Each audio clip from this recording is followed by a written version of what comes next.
I got in a huge fight with my father's fiancée just a few days before her wedding. You will not believe how this escalated and what my dad decided to do.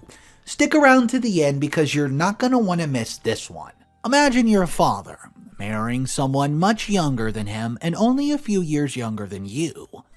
Even though he's an adult and should be allowed to do what he wants, my dad picked the worst person to marry. The funny part was, I liked Diana when we first met, and I did not think she was bad for my dad at all. Overall, she has a very calm personality and always has my dad's best interest at heart. But she also has a lot of insecurities, which were major red flags, which we all missed. This ended up costing me my reputation and my relationship with my dad 3 days before his wedding. So I was a bit skeptical when my dad, who's 48, introduced me to Diana, who's 34. Mainly because of her age and her appearance, I thought she was nearly the same age as me because of how young she looked. The first thing I thought was that she was taking advantage of my dad, who's not only the senior sheriff, but owns stakes in multiple businesses in town. But I started to notice a good change in my dad, such that I've not seen since he got divorced from Mom. That divorce really left him depressed and turning to alcohol while ruining his life. Even though we managed to get help for his alcoholism, he still lacked some happiness. So, when I saw that this woman was not at all what she seemed from the outside and was making my dad happy, and seemed so much younger than before, I opened the door for her. Since I was still living with Dad, I saw her regularly at the house, and we started to develop a friendship. She was very humble and full of life advice, unlike my mom, who was always trying to compete with me. I started to trust her a lot, and we became actually friends. I ended up moving out of my dad's house and my own accord around the time that he asked her to move in. It was not surprising when my dad enlisted my help in choosing an engagement ring for him. It was a very exciting little quest for me as I tried to gauge her taste. One thing about her was that she had expensive taste, but she never bothered my dad for money. She bought her own expensive stuff and would almost get offended when my dad bought her expensive stuff. Either way, I managed to pick the perfect ring for her, and they got engaged during a private dinner. The whole family was happy for my dad, mostly because she was not at all like Mom. She got along with everyone in the family and was very humble towards them. My mom had been very aloof and prone to fighting with anyone. Even to this day, I don't get along with her, and I don't plan to. She was not the happiest person either when she found out about my dad's marriage, even though she's not even waited for the ink to dry before getting married to someone else. But she did say something that I now regard as a foreshadowing. She said that Diana was a snake and would screw us over. I guess she could easily recognize someone who was cut from the same cloth as her. Slowly, I started to see that Diana was playing us and was more dangerous than I gave her credit for. She was the worst kind of person who would use your weakness against you just to get what she wants. The signs started when we had to make arrangements for her wedding. In small things, she slowly became a bridezilla, but I made excuses for her until I could see that she was just being ridiculous. She was normally not so demanding or passive-aggressive when things did not go her way. Even though I did not want to, I asked my father about it after she gave us the briefing on what we could wear. So obviously, we could not wear any white because it was her wedding. But I did not get what she said against anything floral or a bright color. She said that she needed to know what each other guest was going to wear, so that she could approve it, which was obviously insane. Who does that? She did not say it lightly because with each RSVP that she got a picture of the guest wedding attire. Then she would check against a list to make sure that they could wear it. She was not strict with the men and older women, but when it came to people closer to her age range, she went a bit crazy. But nothing will compare to the ugly dress that she wanted me to wear. It was some sort of brown khaki thing with sequins on it that I would never be caught dead wearing. I seriously wish I could show you how horrible it looked. It was so dull and just forgettable, especially for the daughter of the groom. And then she got my cousin a similar dress that was equally dull. I was fuming. No way in hell was I going to roll up in that. She said the reason she was so strict on both of us was that we were beautiful already, but it was her day to shine. I have no idea what she was trying to be so insecure about, because she was beautiful already, but her attitude was seriously taken away from her beauty. I went to my dad immediately and had to show him the dull dress that she wanted me to wear, and I demanded that she should tell her to change her mind. My dad was like, "Ugh, it's only one day. Just let her have it." As if. I knew it was her wedding, but I also wanted to look good, and not like I was wearing a nightdress. Anyways, my dad spoke to her after I made sure to never let him hear the end of it. I've spent years being able to convince my dad to do anything, so there was no way to compete with that. I know I'm getting worked up, but every time I think about that dress, I shudder. Anyways, guess what she had to say? She said that it was her first wedding and she was not so young anymore, so she just wanted to shine. She even put in the waterworks and said that she was so sorry that I could not respect her wishes. All of that ended when Dad left, because then she told me that if my cousin and I did not wear the dresses that she bought for us, we were not allowed to be part of the wedding. Then, she said that if we did not like the dresses, we could pick out others, but they could not be too flashy, or it would take away the attention from her. I know what I wanted to tell her at the moment, and that was the fact that she could not forget me looking like a fool at my father's wedding. But my cousin convinced me to just let it go and said that it's not worth it, and it was just one day. So I just pretended to go along with it, and I told her that I would tone down my look for the wedding. But I was not being quite honest. It was my dad's second wedding. I wanted to enjoy it as much as possible. I still liked her and was still the same person as before, but she was just being a big baby over the wedding attire. I was sure that she would be too happy on that day to bother with what I was wearing. And there was no way I would be able to upstage her. She gave me more credit than I deserved because her dress was gorgeous. We've even done a little trial run of how she would look on that day, and she is going to look amazing. I did not know where the insecurities were coming from, so I decided to order the dress that I was initially going to wear. It was actually pretty simple, but very beautiful. A perfect balance between what she requested and what I wanted. Or so I thought. I had no idea just how deep the issue with my dress was until 3 days before the wedding. My cousin, a few of Diana's friends, and I were finishing the planning of the bachelorette party at my place. Diana asked to go to the bathroom during the preparations and all was well. Everyone else left soon enough, but I started to smell something burning.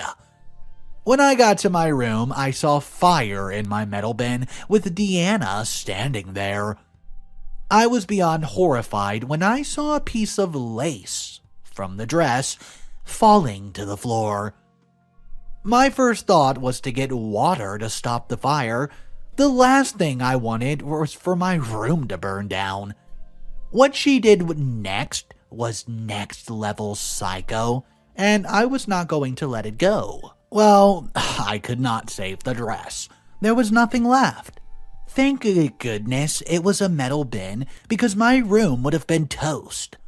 I asked her what the hell she thought she was doing, but she looked smug and said that she told me to wear a simple dress, but I did not listen. She said she knew the dress because I wanted to order it in the first place, but now there's no way I could wear it. And the wedding was 3 days away. I was never going to get a replacement dress that looked similar. All I wanted to do was just curl up into a ball and cry. That was very messed up and a mean thing of her to do. I thought she was better all of that. I told her that she was just like my mom, a fake, nice person. I could not wait to tell my dad about what she's done, and I was sure he was going to call off the wedding after that.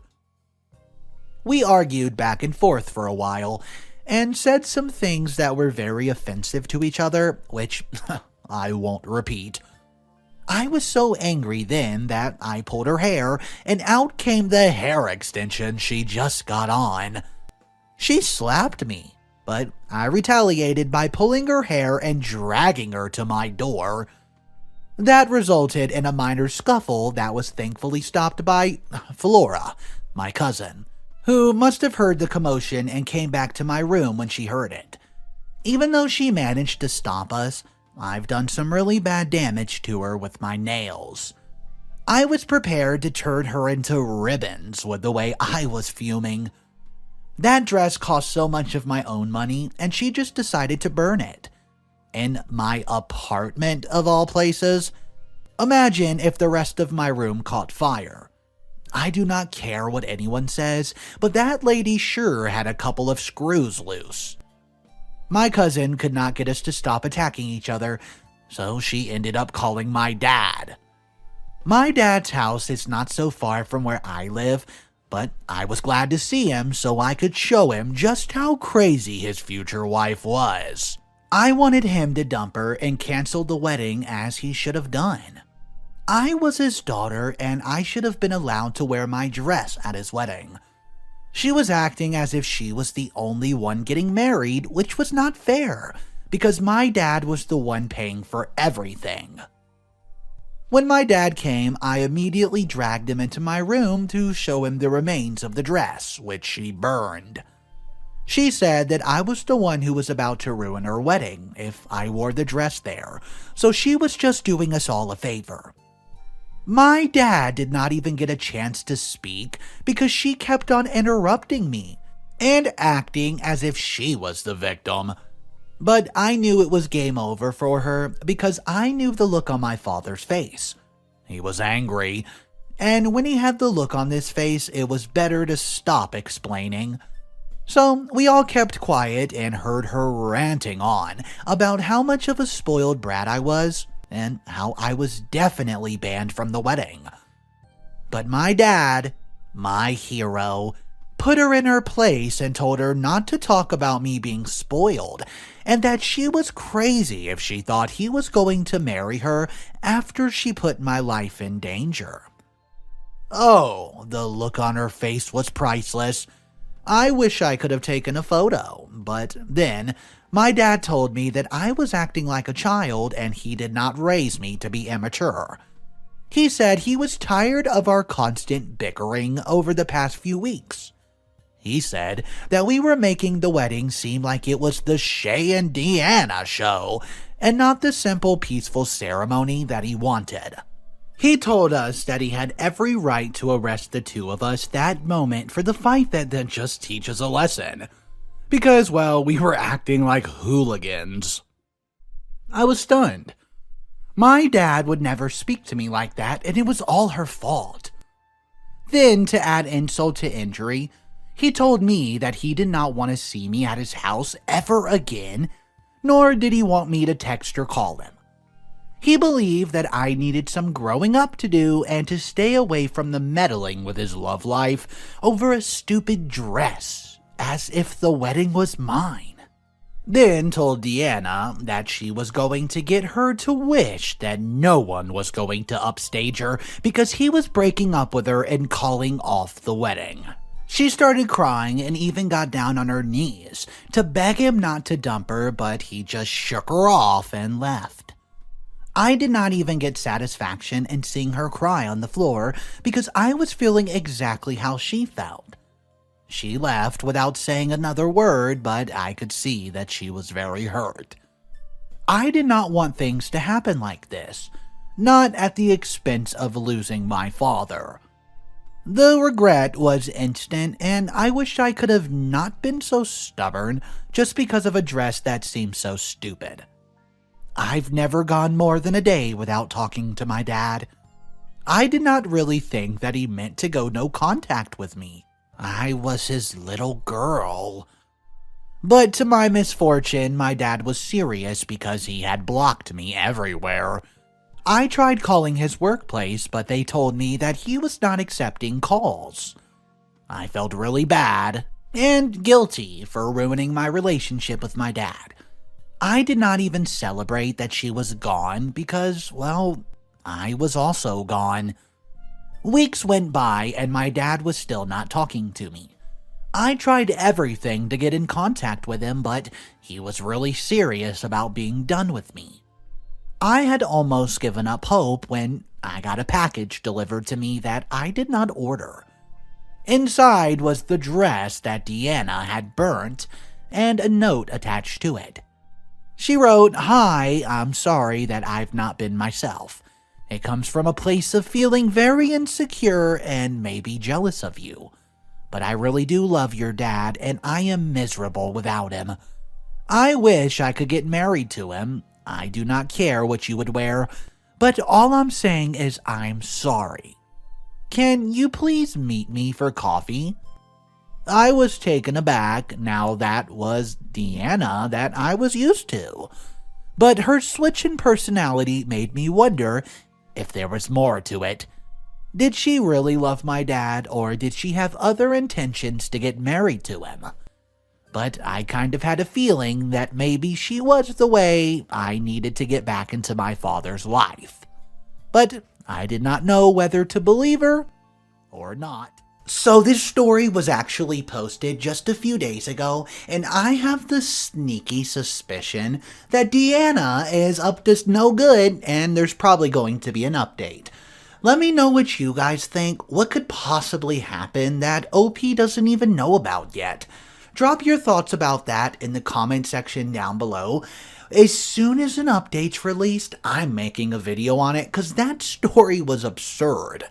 We still have another story to look at today, so let's turn our attention to that. It's an Am I the A-hole story, and this one gets a little dicey. Am I the a-hole for giving my stepson a 20-minute time limit to return my stolen car before I call the police?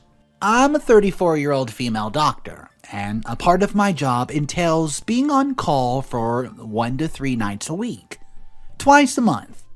My fiancé Dale, who's 30, has been saving with my stepson's mom to buy him a car for Christmas. My stepson Rex, who's 16, has a license already but always has to borrow his mom's station wagon or his dad's beat-up pickup truck. His mom's car is, quote, lame and embarrassing, and his dad can only hold one passenger, not practical for a teenager. On to the main conflict. Rex texted me yesterday around 12 if he could borrow my car after school. His friends wanted to go to the mall, but the bus route is just too long. Could they borrow my car? I texted back, "Sorry, but no, I'm on call again. Can you ask Mom?" He says no. I told him sorry, but my answer is still no. I'm sure you'll find a solution. Ask your friends and you can go figure it out. If you see where this is going, you're less shocked than I was. I was up in my office, the room where I keep my switch, sewing machine, and laptop, so not an official office, when I heard Rex and his friends downstairs after school. I was going to see if they needed anything, but they left after just a few minutes. An hour later, I went to the kitchen, cleaning up the empty bottles and wrappers from the snacks that I saw. Where I left my keys, it was empty. I began to panic. First, I bolted to the door. My car, gone. Immediately dialed my stepson. He picks up, and it's obvious he's in a mall store that plays loud music. I told him to get his beep home right now, and he laughed and said that I'm not his mother. He'll be home whenever he pleases. I'm not proud, but I told him that he has 20 minutes to get home, or I'll call the police and report it stolen. Rex panics and said he could not find all his friends and drive home in 20 minutes. I told him, tough crap. 10 minutes later, I get a text that he's in the small parking lot and will be home soon. I phoned Rex's mom and informed her of his stunt. She was madder than me when I told her that I was on call. She apologized and promised to talk with Rex and Dale ASAP. Rex came in, threw my keys, and locked himself in his room. Dale finally came home around 8 and says he's been on the phone with his ex. He demanded to know why I punished his son. I put my foot down and explained, I'm on call. That means I need my car. Rex stole my vehicle. Dale disagrees, and his ex agrees with me and decided she'll not be buying Rex a car anytime soon due to his entitlement. Dale thinks that I'm making a big deal out of nothing. I ended up going into work, so why did I have to threaten Rex? I've only gone in twice this year while on call. Just because nothing has happened doesn't mean that I'm always in the clear. Rex, he's now grounded. Fiancée barely speaks to me and asks me when I'm going in today. I'm not, and if I will apologize. I'm not budging at all, and I'm still mad he doesn't get it. So, am I the a-hole in this situation? Alright, so here's the update. Apparently, Dale reads through these type of posts on his work breaks. He texted me a link to my post during his dinner break. A short time later, I first received a call from Rex's mom, who said that Dale called her and ranted about how I made him look bad online. She told him that she did not give a duck because he did not react the way a good parent should. Dale was so furious that he told her that he would be calling his mother to see if someone actually cared about his feelings. Dale's mother handed his butt back to him good, and reiterated to Dale that he was not an active part in his son's life until he was 6, so he has no leg to stand on. Dale tried to complain about how everyone was being unfair to him. She shut him up and told that his son did something wrong, and this is not about punishing him for being a bad father. Dale returned home a little while ago, about an hour earlier than he usually does. He looked defeated, but he was still short with me. Said he was disappointed that I posted this, and now everyone who knows will think he's a joke and a bad father. I don't think this conversation would end up with my ending the engagement and relationship. But it did. The house is all in my name, so Dale's packing up his stuff and crawling back to his mom's house. The wedding wasn't set, so no money or time lost there. Dale said it's so many things that I don't even know or want to write down. This is not the man who I've known for 4 years, and I'm honestly shocked at how selfish he is. He said my doctor money would have to buy Rex a car to make up for all the hard feelings. I'm astonished at how delusional he actually is. I'm done with this account, and I won't be returning. So, I think the comment at the end by the father about, oh, you can just use your doctor money to buy the car now, it doesn't seem like Rex is the only entitled person in this story. I think he's entitled too, and we know where Rex might have got it from. Let me know how you would have handled this situation if you were OP and in her shoes. Would you have called the police or done what OP did? Contact the mother. Drop your thoughts and opinions on that, guys. Thank you so much for tuning in. I love reading stories for you. You can catch me here every single day on Mr. Reddito. So subscribe and check in and see what's going on. You guys have a wonderful day. And remember, it's cool to be kind.